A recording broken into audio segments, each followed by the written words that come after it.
Picture this. You're a young immigrant whose business has been hindered by the war simply because of how German your name sounds, so much that you've had to leave the place where you founded your company to another country that would later be cut off from the rest of the world because of the same war.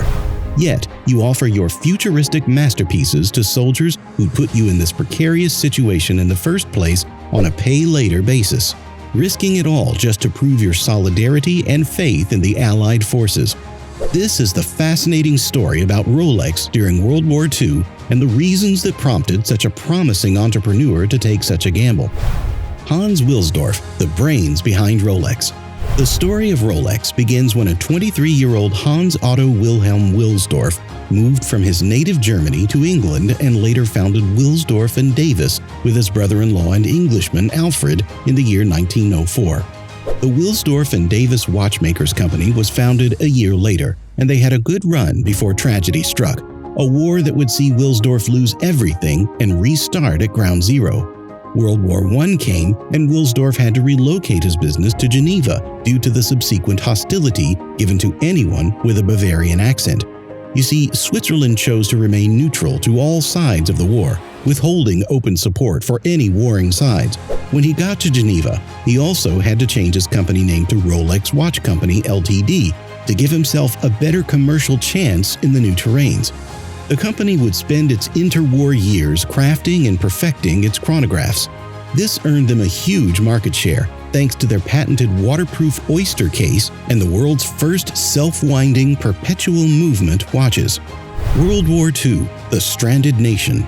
But World War II brought a halt to this company's teeming growth, as imports in and out of Switzerland became impossible. With the Allied forces' victory looking all but certain in 1942, a crucial rail link through Vichy, France was severed, and Switzerland was surrounded entirely by Axis nations, cut off from the international markets beyond its own frontiers. But the problem was that Rolex's primary market was with the Allied nations, and he could no longer reach them until he came up with an ingenious idea that would revive his business, but at a very steep cost. Wilsdorf took a gamble on the Allied victory and offered British officers in the prisoner of war camps Rolexes in place of the watches that had either been looted by Nazi camp leaders or taken from them on the grounds that they might contain compasses or things that could aid their escape. At the time, the British Secret Service was notorious for using humanitarian groups, especially the Red Cross, to distribute escape gear to prisoners of war.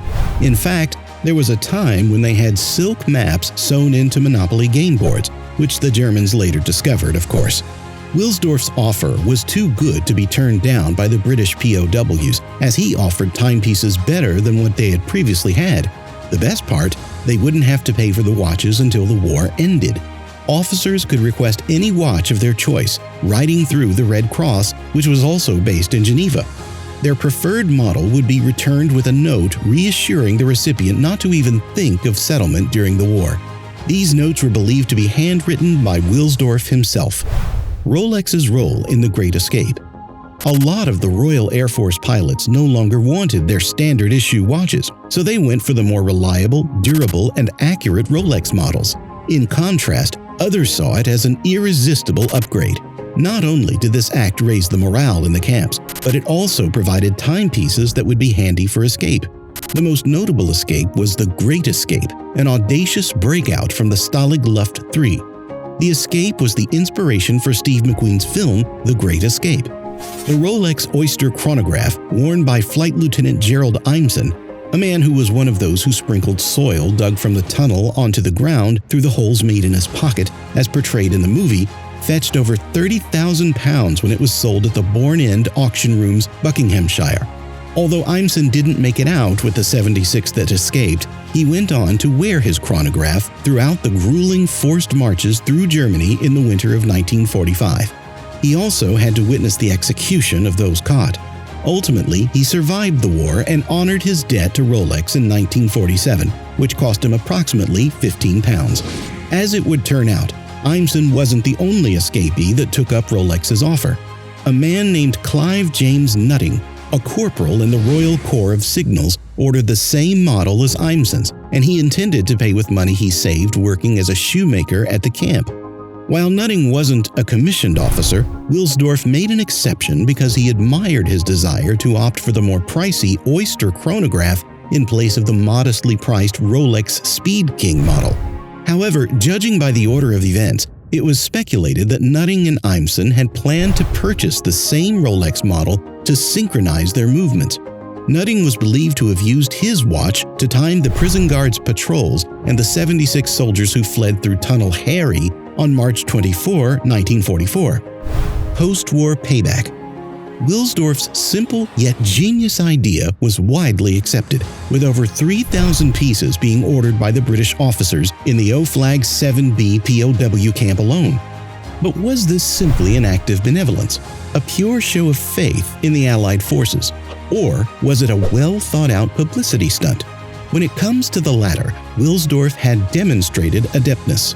You see, when Rolex made its 100,000th officially certified chronometer, he ambitiously decided to give the pink gold Rolex date just to Sir Winston Churchill, who gladly accepted. Next, he gifted the 150,000th to Dwight D. Eisenhower, demonstrating Wilsdorf's marketing scheme prowess. So, back to the timepiece sold to the PODs. You'd agree that Wilsdorf would be aware of the possibility of not getting paid after the war was over. After all, what if the soldier dies in the camp? More so, due to import or export restrictions at the time, he was bound to receive very little of the watch's true worth. Don't forget, he only made a meagerly £15 for the chromosphere he sold to Imsen. But Wilsdorf was an intelligent man. He'd anticipated that it would take a year or two after peace settlement for foreign exchange resources to be made available so that the bills could be paid. Amazingly, Wilsdorf never really chased after payment, but every single officer who ordered a watch honored their debt. And for those who didn't make it, their families made efforts to settle the bill. The aftermath of World War II, high-profile auctions. Some of the Rolex that survived World War II were sold for mouth-watering amounts at auctions, primarily because of the story attached to them. For example, a watch belonging to a German frogman sold for over £52,000 in 2018. The said frogman was captured when he mistakenly left the river at the wrong point after he had placed some charges to blow up the bridge over the Rhine at Nijmegen. Sergeant George Rosen took the frogman at gunpoint and relieved him of his Rolex. And boy, was it a masterpiece, the Rolex Panerai.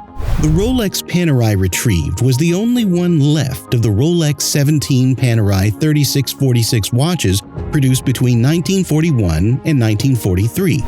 They were made by an Italian watchmaker who used Rolex's movement. This waterproof watch had an oversized face which is visible in the dark and was supplied to the Royal Italian Navy for divers operating human torpedoes.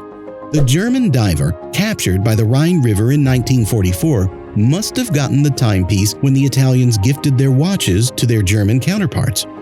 Rolex's reward for its role. Wilsdorf's approach toward the Allied forces didn't go unnoticed, as he garnered much respect from the incredible amount of watches he churned out during the war to POWs in Bavaria alone. It was a novel marketing strategy. So when the American soldiers stationed in Europe learned about the wristwatches from their British allies, they emulated it, and Rolex found a new market across the Atlantic Ocean. That's a wrap for today's video, guys. Don't forget to hit that like button and subscribe to our channel for more exciting content. See you in the next one.